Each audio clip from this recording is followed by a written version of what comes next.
جس نے اپنی جو میں نے آپ کو بتایا کہ اس نے ایک بک لکھی تھی اور اس بک میں اس طرح کا مواد تھا جو گستاخی کے زمرے میں آتا تھا. جب اس نے وہ بک لانچ کی تو پورے دنیا میں اس کے اگینسٹ مظاہرے ہوئے اور اس کے خلاف بہت زیادہ غم و غصے کا اظہار کیا گیا اور لوگوں نے ان کے خلاف کیس بھی کیے انٹرنیشنل کورٹس میں. تو تو سلمان رشدی نے اپنی بک اور اپنی اس گستاخی کو ڈیفینڈ کرنے کے لیے جس آدمی کو اپنا کیس دیا تھا یا جس آدمی کو اپنا وکیل ہائر کیا تھا وہ یہی تھا. کون تھا وہ؟ یہی جیوفری رابسٹن، یعنی جو آج کل عمران خان کا وکیل بننے جا رہا ہے. اب اس پر دو باتیں ہیں. ایک تو عمران خان کو ہی پتہ تھا اور عمران خان نے کہا کہ میری پیک ہے، میں بہت بڑا لیڈر ہوں، تو میں جو بھی کام کروں گا تو لوگ اس کو مانیں گے، پریز کریں گے. ٹھیک ہو گیا. یا دوسری خبر یہ تھی کہ بس عمران خان کو پوری طریقے سے پتہ ہی نہیں تھا تو ان کی ٹیم نے یہ کام کیا. ظاہر عمران خان کی اجازت کے بغیر تو نہیں کیا ہوگا. ہو سکتا ہے عمران خان کو بھی اس بارے میں پتہ نہ ہو، کیونکہ اس لیے میں نے آپ کو پہلے ایک بیک گراؤنڈ کی سٹوری بتائی ہے کہ عمران خان ایک ایسا ایونٹ چھوڑ چکا ہے جس میں اس آدمی نے آنا تھا. تو یہاں تو ظاہر ہے جب بات نبی پاک صلی اللہ علیہ وسلم کی ہو رہی ہو تو کون سی پارٹی اور کون سا لیڈر اور کون سا ملک رہتی ہے مسلمانیت پہ. تو خیر، تو میرے خیال سے اس پہ اگر کوئی ڈیفینڈ کر رہا ہے تو وہ بہت بڑا بے وقوف ہے. کیونکہ اب یہاں پہ ایک آرگومنٹ چل رہا ہے جی وکیل تو کسی کو بھی ریپرزینٹ کر سکتا ہے. یعنی بہت سارے ایسے وکیل ہیں جو پہلے نون لیگ کو تھے، اب وہ پی ٹی آئی کو ریفنڈ کر رہے ہیں. اسی طرح ایک وکیل ہے جو الیکشن کمیشن کی طرف سے کیس لڑ رہا ہے عمران خان کے اگینسٹ، لیکن وہ پرویز الہی کا بھی وکیل ہے. تو بھائی بات وکیل کی نہیں ہے، بات اس وکیل کی ہے جس نے ماضی میں ایک ملون کو ڈیفینڈ کیا، اس کی بکس کو لے کے ڈیفینڈ کیا. پتہ نہیں وہ کیس ہارا تھا جیتا تھا، اس بارے میں کوئی ڈیٹیل مجھے تو نہیں ملی. تو خیر، اب مختلف ذرائع سے خبریں آ رہی ہیں کہ پی ٹی آئی نے اس بات سے انکار کر دیا ہے کہ جی نہیں وہ کوئی کیس نہیں لڑ رہا. ظاہر ہے پریشر بنا ہے تو انہوں نے یہ حرکت کی ہے. اور اگر پہلے یہ جان بوجھتے ہوئے انہوں نے اسی اسپیسیفکلی اس آدمی کو وکیل رکھا تھا تو پھر لعنت ہے ان کی زندگی پر. لیکن اگر بھول چوک میں ہو گیا تو اپنی غلطی سدھار لیں تاکہ لوگ آپ کے اوپر تنقید نہ کریں، بلکہ وہ تو آپ کے اوپر پتہ نہیں کیا کچھ کر لیں گے غصے میں آ کے. ظاہر ہے آپ کو پتہ ہے وہ نبی پاک صلی اللہ علیہ وسلم سے محبت کرتے ہیں اور یہ بڑا سینسٹیو مسئلہ ہے.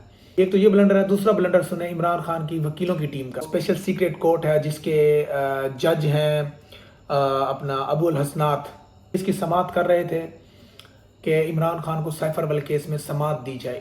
اتنے میں ایف آئی اے کا جو پروسیکیوٹر تھا اس نے ایک دھماکے دار نیوز بریک کی. وہاں پر اس نے جج کو مخاطب کرتے ہوئے کہا، جج صاحب آپ کو پتہ ہے یہ جو وکیل ہیں اس وقت پی ٹی آئی کے شور مچا رہے ہیں اور وہ چاہتے ہیں کہ آج عمران خان کو ضمانت ملے. اس ضمانت سے پہلے میں آپ کو ایک بات بتانا چاہتا ہوں کہ اسی جماعت نے، انہی وکیلوں نے، جس میں پنچوتا صاحب بھی ہیں اور صفدر صاحب بھی ہیں، انہوں نے اسلام آباد ہائی کورٹ میں ایک درخواست جمع کرائی ہوئی ہے آپ کی عدالت کے اگینسٹ، یعنی کہ آپ کے اگینسٹ. وہ آپ کی عدالت کو یا آپ کو اس کیس کے حوالے سے ریلیونٹ ہی نہیں سمجھتے. اس پر جج صاحب کو غصہ چڑھ گیا. انہوں نے کہا واہ جی واہ، یہ کیا بات ہے. تو جو ایک طرح سے میں سمجھتا ہوں کہ تھوڑی سی بے وقوفی یا نااہلی ہے پی ٹی آئی کے وکیلوں کی. تو کہنے لگے سر ہم وہ اسلام آباد سے ہائی کورٹ سے وہ درخواست واپس لے لیتے ہیں. اگر یہ درخواست کا معاملہ نہ ہوتا تو ایف آئی اے کا جو وکیل تھا وہ تھوڑا سا کمزور تھا اس کیس میں. ہو سکتا ہے عمران خان کی ضمانت بھی ہو جاتی، لیکن پھر جج صاحب نے کہا کہ جب تک آپ وہ درخواست واپس لیں گے لہٰذا یہ اب جو سماعت ہے یہ اب میں پیر کو دیکھوں گا. عدالت اور گرفتاریاں اور ضمانت کی بات ہو رہی ہے تو پرویز الہی کے بارے میں تو آپ کو پتہ چلا ہوگا کہ پرویز الہی کو اسلام آباد پولیس وہاں سے گرفتار کر کے اٹک جیل میں منتقل کر چکی ہے. اور انہوں نے بتایا کہ ہم نے ایم پی او کے تحت ان کو گرفتار کیا ہے اور انہیں اٹک جیل منتقل کر دیا ہے. کل سے ایک خبر چل رہی ہے کہ D G I S I, army chief اور ڈاکٹر عارف الوی یعنی پریزیڈنٹ آف پاکستان نے ایک میٹنگ کی ہے کوئی 2 گھنٹے کی. یعنی پریزیڈنٹ ہاؤس میں 4تھے فلور پر عارف الوی صاحب کا آفس ہے، وہاں پر یہ تینوں بڑے مل کر بیٹھے ہیں. اور جب میٹنگ ہو رہی تھی تو سنا ہے کہ سٹاف کو بھی وہاں سے، پورے سٹاف کو وہاں سے ہٹا دیا گیا تھا. ایون کہ ان کے جو ملٹری سیکٹری ہیں ان کو بھی ہٹا دیا گیا تھا. یہ ایک خبر چل رہی ہے. اب اس میں کتنی صداقت ہے، یہ کامران یوسف صاحب ہیں ایک اینکر، انہوں نے یہ نیوز بریک کی. اب اندر کیا ہو رہا تھا، کیا بات چیت ہوئی ہے ہمیں نہیں پتا. ایک وہ پرویز الہی اور عمران خان کی ایک ہی جیل میں منتقلی، ادھر سے یہ میٹنگ، عدالت کی طرف سے چیف جسٹس کی طرف سے الیکشن کے اوپر جو ریمارکس ہیں ان کو ذہن میں رکھتے ہوئے خبر یہ بھی چل رہی تھی کہ عارف الوی صاحب کچھ دنوں تک ایک الیکشن جنرل الیکشن کی ایک ڈیٹ بھی دے سکتے ہیں.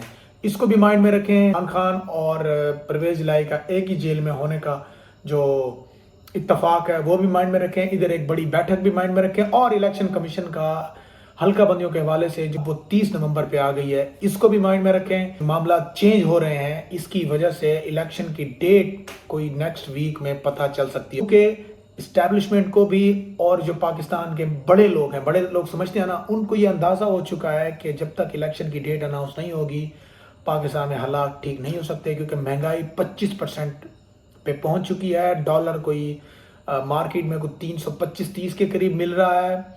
چینی 200 روپے پہ پہنچنے والی ہے. اور اس کے علاوہ پیٹرول آپ کو پتہ ہے 300 کچھ پہ پہنچ چکا ہے. ڈیزل بھی پہنچ چکا ہے. گیس ہے وہ بھی تقریباً 270-80 کے قریب. اور آپ کی جو سٹاک ایکسچینج ہے وہ بھی کریش کر چکی ہے, آپ کو پتہ ہے. تو یہ شاید اگر انہی چیزوں کو مائنڈ میں رکھتے ہوئے بڑوں کی بیٹھک ہو رہی ہے اور کوئی بات بیچ کا راستہ نکالا جا رہا ہے تو یہ کوئی بری خبر نہیں, یہ اچھی خبر ہے. کیونکہ جب تک الیکشن نہیں ہوں گے اس ملک میں کچھ بھی ٹھیک نہیں ہو سکتا. آنے والے الیکشن میں نون لیگ اور ایم کیو ایم اتحاد کرنے جا رہی ہے. ایم کیو ایم جیسی جماعت مجھے سمجھ نہیں آتی وہ پاکستانی پولیٹکس میں کر کیا رہی ہے. پچھلے کوئی 4-5 سالوں میں تیسری جماعت ہوگی جس کے ساتھ انہوں نے اتحاد کا ارادہ کر لیا ہے. میں ایسا کیوں کہہ رہا ہوں کہ کامران ٹیسوری جو ایم کیو ایم کے آج کل بڑے بنے ہوئے ہیں کیونکہ وہ لاسٹ پی ڈی ایم کی حکومت کے گورنر آف سندھ تھے, ان کی ملاقات ہوئی ہے نواز شریف سے, اسحاق ڈار سے, شہباز شریف سے لندن میں. تو یہاں سے لگ رہا ہے کہ ان کا آپس میں اتحاد ہوگا. اور بائی دا وے یہ بھی خبریں چل رہی ہیں کہ مریم نواز کراچی سے الیکشن لڑے گی. خبر یہ ہے کہ پیپلز پارٹی کی کور کمیٹی اور جو ان کے سینئر عہدیداران ہیں اور سارے جو ان کے M N A M P S ہیں ان کی ایک کور کمیٹی کی میٹنگ ہوئی ہے جسے چیئرمین بلاول نے چیئر کیا. وہاں پر خدا بخش چانڈیو اور اعتزاز احسن جو ہیں یہ آپ آمنے سامنے ہو گئے ہیں. کیونکہ چانڈیو صاحب نے بڑا کیٹیگوریکلی اس پوری بھری محفل میں کہا ہے کہ اعتزاز احسن جو صاحب ہیں یہ آج کل بہت ہواؤں میں اڑ رہے ہیں, یہ P T I Imran Khan کی سائڈ لیتے ہیں اور جو ہمارے پروٹوکولز ہیں پیپلز پارٹی کے اس کو خاطر خواہ ویلیو نہیں کرتے. تو ان کو بتانا چاہیے کہ یہ کس پارٹی میں ہے, ان کو پتہ ہونا چاہیے کہ ان کی لیمٹس کیا ہیں. تو اس میں جب تو میں ہونے لگی ہے تو بلاول بھٹو نے چانڈیو کو شٹ اپ کال دیا کہ بھائی میں ہوں, میں اگر کچھ آؤٹ آف دا باکس چیزیں ہوں گی اعتزاز حسن کی طرف سے تو پھر میں ان کو دیکھ لوں گا, لہٰذا آپ چپ کریں. آخر میں ایک اور بات جو کل پرسوں سے سوشل میڈیا پہ چل رہی ہے لیکن آفیشیل نیوز نہیں ہے, لیکن یہ خبر چل رہی ہے. اب کوئی اس کو فیک کہہ رہا ہے, کوئی کہہ رہا ہے کہ بعد میں اس کی اناؤنسمنٹ ہو جائے گی. وہ یہ ہے کہ D G I S I Nadeem Anjum کو ریپلیس کر دیا گیا ہے. ان کی جگہ پہ بتایا جا رہا ہے, میں بار بار کہہ رہا ہوں کہ یہ خبر نہیں ہے, بس میں آپ کو ایک رومرز بتا رہا ہوں. اور وہ رومر ہے کہ شاید امتیاز لیفٹیننٹ جنرل کو D G I S I لگا دیا گیا اور نادرا کا چیئرمین جو لگایا گیا ہے وہ نعمان ذکریہ وہ بھی لیفٹیننٹ جنرل ہیں. اب یہ خبر صحیح ہے غلط ہے کچھ دنوں میں یہ بھی کلیئر ہو جائے گی. شکریہ.